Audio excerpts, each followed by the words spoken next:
রেস্টুরেন্টে কত লোক মেয়ে দেয় তোর একটা মেয়ে পছন্দ না কিনলি গা তুই বিয়ে করতে চাস না কিনলি গা তোর সমস্যা দেখবি আমার একটু কম আব্বা আমরা বলতে পারি আট বাজার রেস্টুরেন্টে ঘুরা আমার লাগে মায়ের দিকে লাভ নাই কা আমি এত বলে বিয়ে করতাম না এই ইসমাইলে ওর একটু বুঝা একটু জি কাকু বিয়ে করতে চাস না কিনলি তোর সমস্যা একটু জি করে ভাতিজা তোমাকে একটা কথা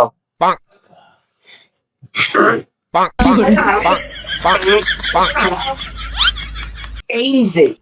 কেলা এই কেলাটা যদি তুমি 10 বছর রাখি কেলার থেকে তো দুর্গন্ধ ছড়াইবে কেলা তো পয়সা যাইবে আর কেলা কোনো কাজ করবে না ভাতিজা रुको जरा सबर करो কাকু আমার তো কেলাই নাই समझ रहे हो समझ रहे हो এই ইসমাইল কি কইলো গো